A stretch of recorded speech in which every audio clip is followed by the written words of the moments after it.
Hello, everyone. It is my honor to welcome you all to the very first episode of our school's podcast, Campus Voice. Today's episode is especially meaningful as we are joined by our very first guest, Mr. Jaison Chacko, a former English teacher whose contribution to our school has left a lasting impact on generations of students. Before we begin, I would like to sincerely thank our respected principal, Reverend Father Nelson, for encouraging and supporting this initiative. Your guidance has made this possible.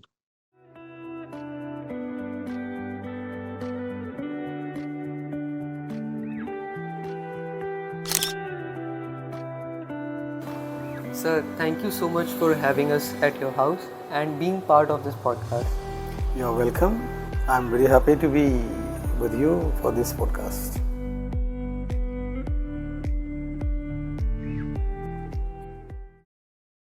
So, today, sir, we would love to know more about your life outside the school.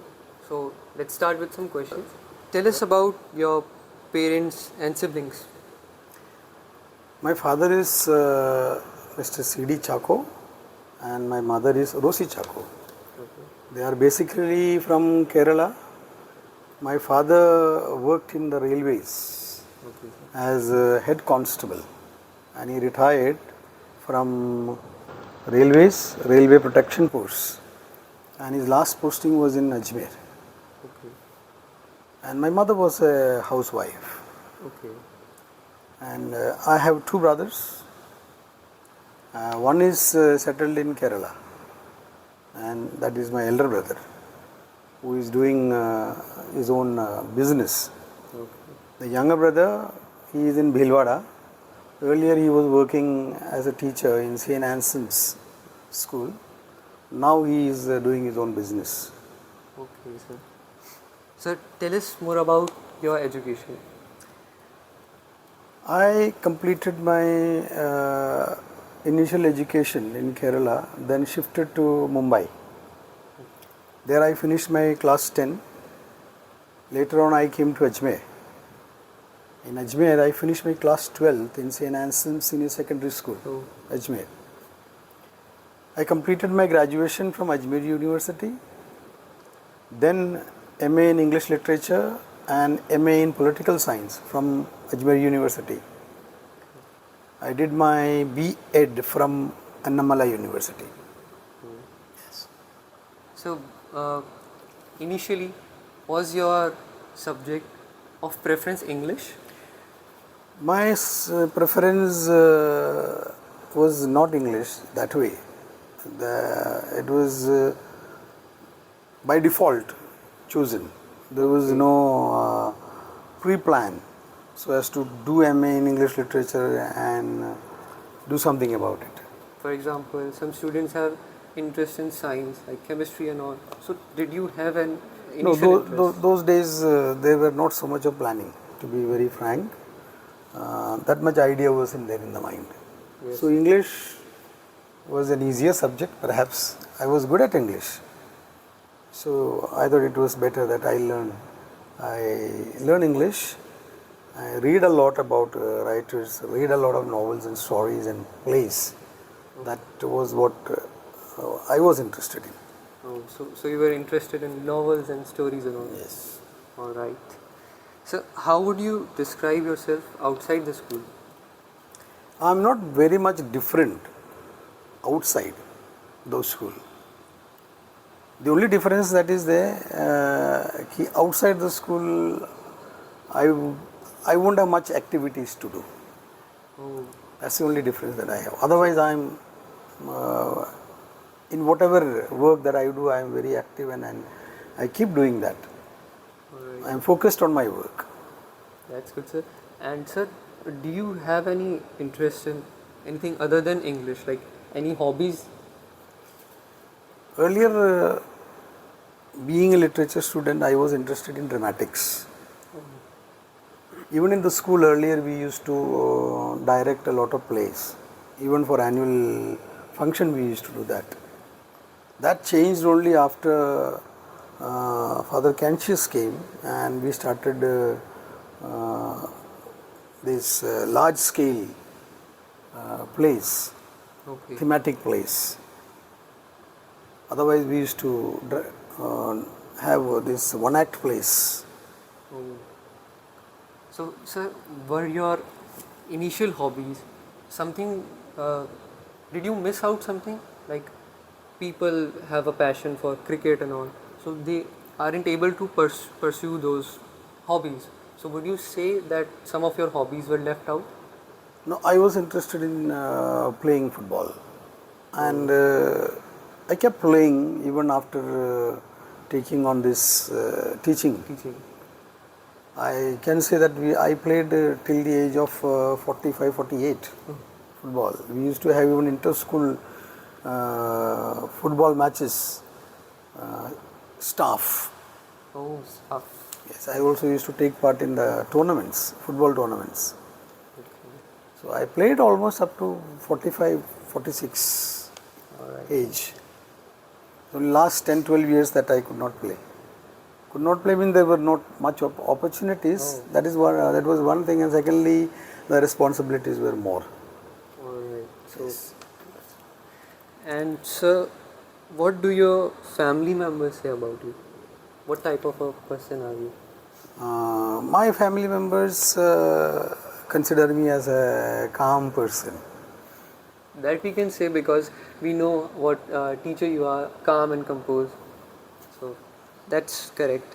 And sir, did teaching, as you said earlier, that in those past few years you couldn't pursue football more. So would you say that teaching became so busy that you had to sacrifice your hobbies? Now, teaching as well as other responsibilities related to your family life also. That's why, and also as you age, then you don't indulge yourself into too much of a physical activity. Then you move to something lighter, Yes, calm and that's some lighter exercises, not that vigorous activity. yes, definitely. That's the reason. Okay. And sir, do you plan to spend more time on those activities after retirement? Well, I don't think of playing football now much because physically it is not practical. So, but people play at this age. No, It's not play, big deal. but physically that vigorous exercises we will not be able to do. All right. Any But as some other physical activities, definitely I will be carrying on. like some examples? Walking is one of the best thing that I would Yes. prefer doing. Cycling is another thing. People like to go on morning walks also. Yes, That's morning one walk, thing. evening walk, That's like great. that. So, what are your plans after retirement? My plans, there was a long standing wish that I wanted to write a book. Oh, Hopefully, I will start my work on that. all right, sir. Could you tell us more about this book? What story it is about? So far, not planned, but something related to some social issues. Oh, okay. That's good, sir.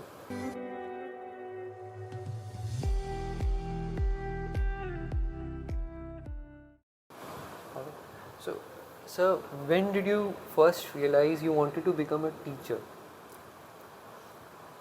Teaching was not actually a conscious choice for me.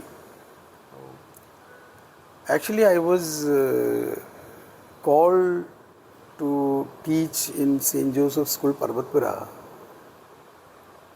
and I went there not really considering to take up teaching as a career.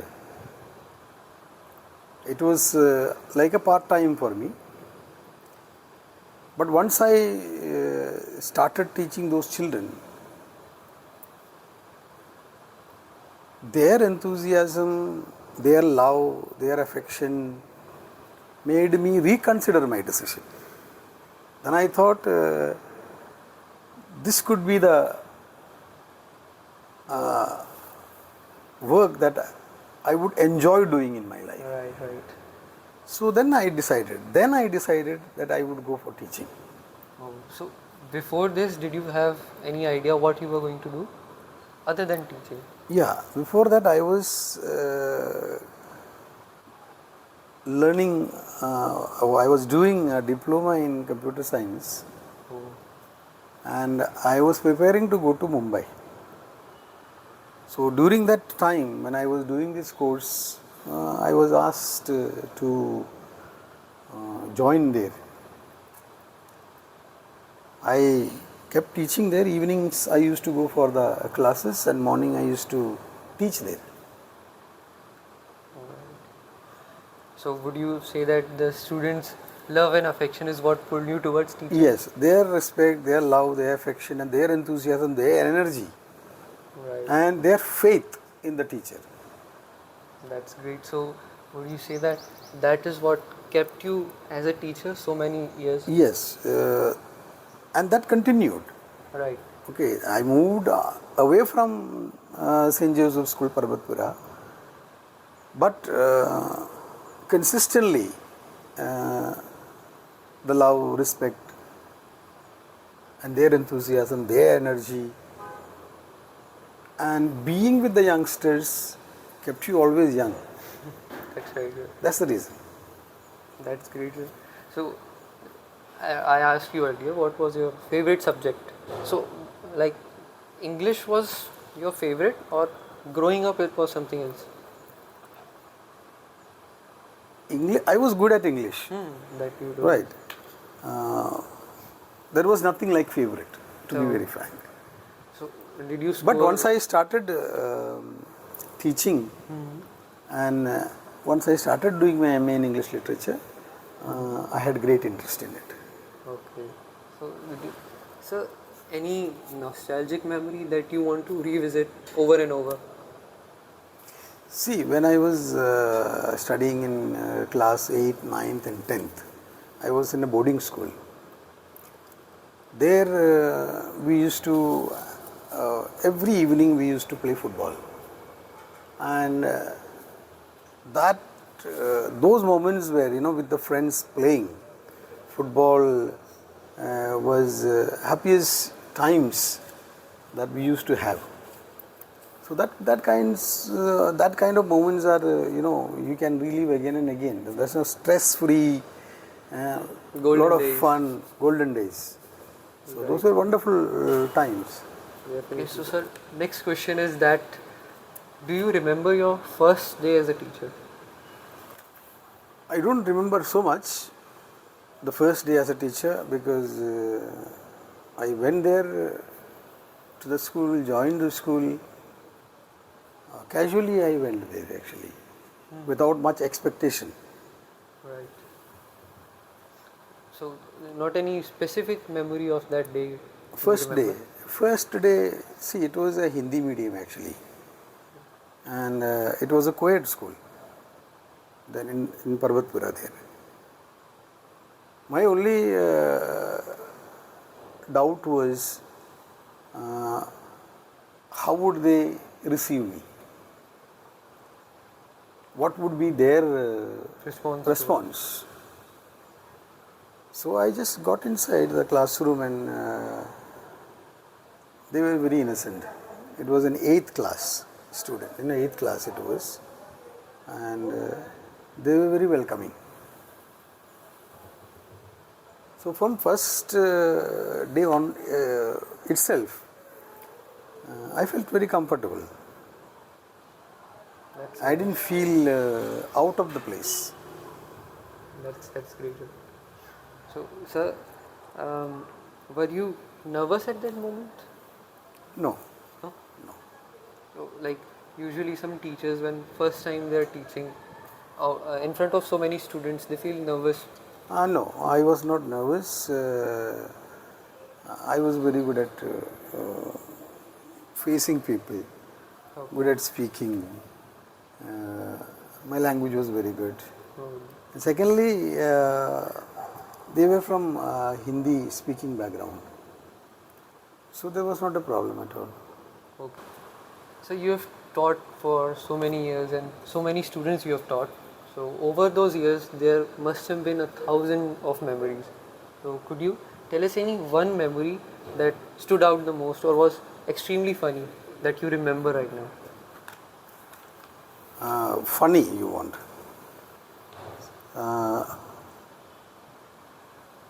Any This student incident interaction? took place in class 8th. I entered the classroom.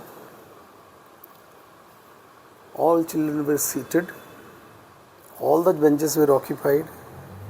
And I started teaching. After teaching for a while, I turned to the board to write something. I wrote and I turned back again to face the students again. When I faced the students, I saw the last bench was empty. When I turned back, I wondered what's wrong there. When I came inside, all the benches were occupied. Then I slowly walked towards that last bench. I saw this one fellow, he had removed everybody from there, sent them to the other places, and this was spread himself when he was sleeping there.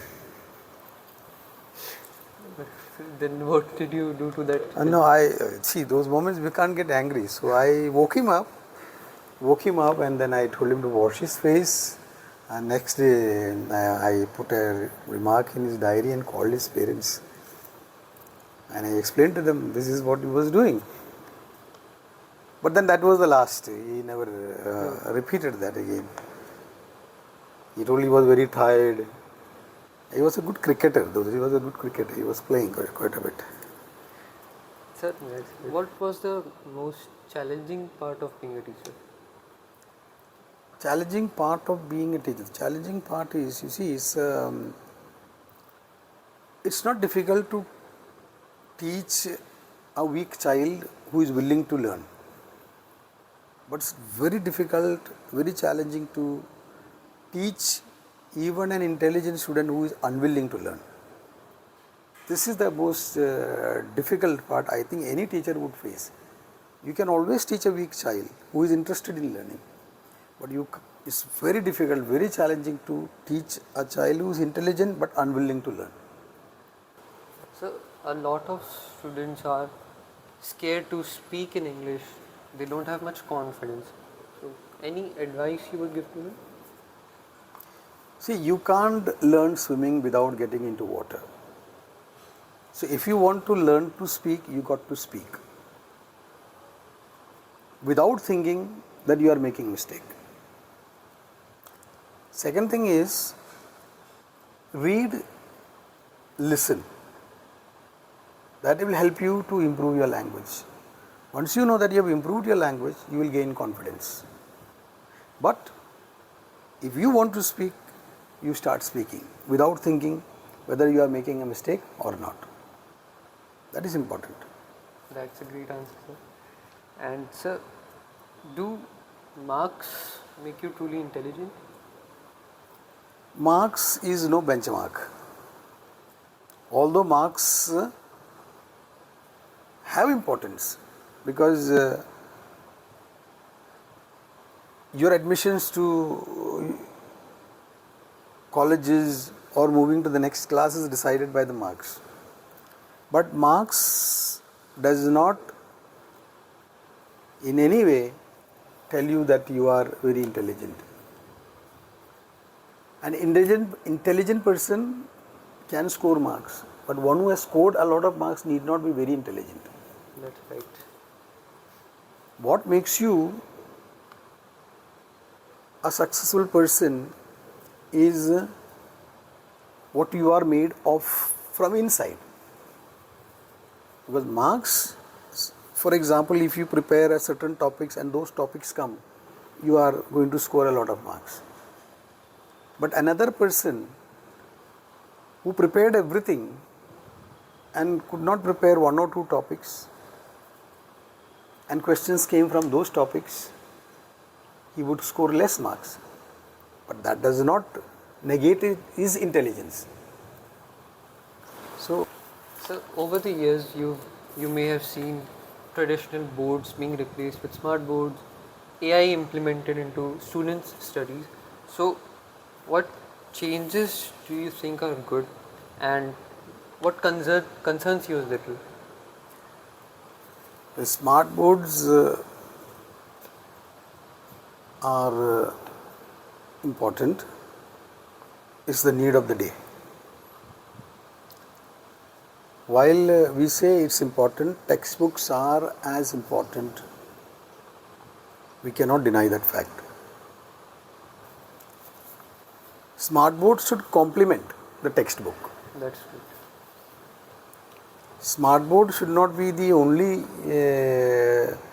gadget that we use for teaching and learning. Students should not be limited to those resources. Only the gadgets. Textbooks are as important. That's right, definitely. So, what do you think about AI being used in education? It's an addition to education. It is a blessing. It is a boon. But how much of it is being used? Because even AI is the creation of human mind. So we can't leave everything to AI. That's right. The human intelligence must be used where it is to be used. We cannot leave everything to AI and say we depend everything on AI. Ultimately, we are the ones who control it. Not AI is not controlling us. It shouldn't be that way. Yes. That's why I told earlier also, textbooks are also very much important. It has to be a combination. Combination of your AI, smart board, your teacher, your textbooks. It should be that. And also your personal effort. Yes, sir. Personal That's effort. very important. Yeah, personal effort is more than anything else. That stands out to be 70-80%. The 10% or 20% will be other things. It's a students sometimes have information everywhere, but they will still struggle with focus. That's the problem with many students. They struggle with focus. Could you give them any advice how to be more focused? To be more focused, one must be clear about what he wants to do.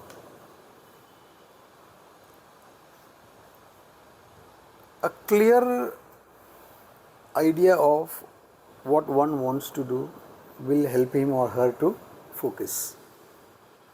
Second thing is, you must keep your mind very open and positive.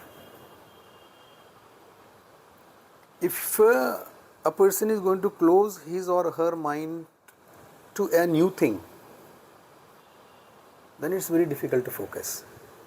Now we have to, give up the preconceived ideas about anything. For example, if you get into a class, you are attending a particular class, if you already judge beforehand that this class is going to be boring, then you are not going to be focused. It's about mindset also. It's a mindset. You have to be there with a positive mindset and with an intention to learn, not an intention to judge. Whatever I can get from that particular class, what new things can I learn from that class? Should always be tending to learn something new. That eagerness should be there. One should not close the mind as to this is the particular class, is class mein kuch nahi hoga. No. Once you close your mind, then it's gone. Focus is gone. Not only your focus is gone, you will disturb everyone else. Yes, be open to more new ideas. We should invite more ideas.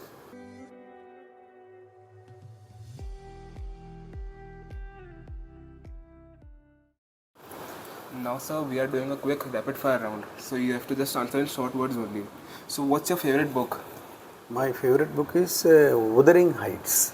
Okay, so what is it about? It's a novel. Okay, It's a revenge love story. okay. And who is your favorite English writer? The writer of this book, Wuthering Heights, that is Emily Bront. Okay, the same book only. The same book. Okay. So, tea or coffee? The most common question. Black coffee without sugar. Okay, so you are health conscious, right? No, that tastes better. Okay. And strict teacher or friendly teacher? friendly teacher. What kind But of teacher are you? but strict when it is required. Yes, it's important. Yes. And morning classes or afternoon classes? What Morning would you classes, morning classes Fresh and because fresh, yeah, energetic. So one word to describe students of today's generation. They are very bold, Okay. risk taking. And sometimes they are menace also. They are. They are a menace also, like they create so much chaos. Like they are just different from. The children will always be like that. So that has to be understood by every one of us. Children will always be mischievous. Children will always be playful. Yes. Most memorable school event. Annual functions. Okay. One thing students should stop doing. Um, Students should stop using the social media too much. Which is not required for them. Yes. And one thing that students should start doing, Start reading books and books. more information Good on books. social media also. No. Read good books. Read autobiographies. Read motivational books. Read books that are related to their interests.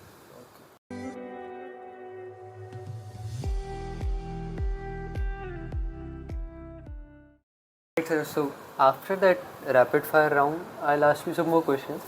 So what will you miss the most about our school? Interacting with the students. Coming to school, interacting with the students, it keeps you always energetic and positive. So that part I will miss. That's something has kept me very positive and very active. We also, sir, the students will also miss interacting with you. And sir, do teachers truly ever stop being teachers? I would answer you differently. That is, we never stop learning. You get it? Even in the process of teaching, we learn. That's right. So, we learn from nature, we learn from people around us. So, even after you retire, there is no intention of teaching people around you. You learn. A lot of new things you will get to learn. As you meet people, do they get a persona of you as like you are a teacher? So do they catch up that you are a teacher? Like teachers have some habits of teaching or maybe sometimes scolding. So Advising. do you have a habit like that? No. Outside school, I am quite normal. So a person wouldn't know if you are a teacher outside the school. No, people, those who know me also, they have they didn't look at me as if I am a teacher. Students, of course, and the parents of the students, of course, they consider me as a teacher. I don't go about telling I am a teacher everywhere. But if they come to know being a teacher, whatever respect they can give, they will give. Definitely. But we are not trying to be a teacher outside the school. You see, you're going to be normal people. Teachers do have a life outside Yeah, school. they are, yes. So any hobbies you are trying to explore after retirement? I said new hobbies? I would be reading a lot because that will broaden the mind. Reading broadens the mind and gives you a lot of ideas. Something that you have not known, we will come to know through reading. So okay, one side question we'll ask. So what's your favorite movie? My favorite movie is Diwar, and the hero is Amitabh Bachchan. So why is it that it's your favorite movie? It's gripping. Okay. It's very dramatic. That's the reason. It keeps you on the edges. Okay. And so who's your favorite actor? Amitabh Bachchan. Okay. Not because of his acting only. He is a role model in the sense how one can come out of a crisis and live again with a lot of dignity. He was a person totally financially destroyed. And also there was a time when he used to not get any movies either. But then he faced all those and he came back again and re-established himself. And he is even today is one of the most sought after actors. So he didn't give up in life. That is something very motivating.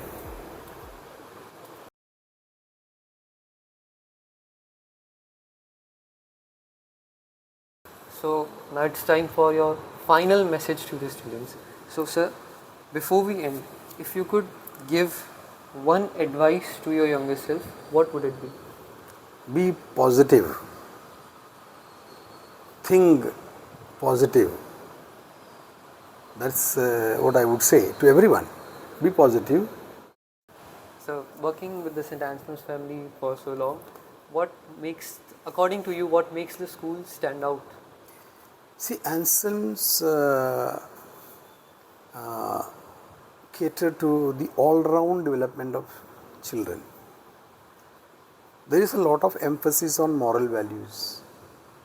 There is a lot of emphasis on their studies, sports, and co-curricular activities. They are molded and shaped in such a way, once they go out of class 12, they are very confident young men and young girls. And therefore it is said, I have not ever seen an Anselmite failing in life. That is the blessing of Anselms, that's the blessing of God. That's why we say Anselmites are dynamites. They truly go out into the world and perform. And you can see a number of students in all corners of the world doing very, very well in life, also doing very well for the society. So that is the culture that is there in Anselms. Not only working for self, but also Working for others. Working for others, working for the society. So that is, that training is given in Anselms. That's why Anselmites are dynamites. Yes, sir, definitely. Sir, thank you once again for inviting us to your home. This was a wonderful podcast and I hope you enjoyed too. It was good interacting with you. Thank you so much. So teachers, they retire from schools, but they don't retire from our minds. They create an impact. So we'll remember you forever, sir. Thank you very much. Thank you so much. Even teachers don't forget their students. Even they don't forget their school either. Because so many years they have been there. They will miss all that. But life is like that. We have to move on.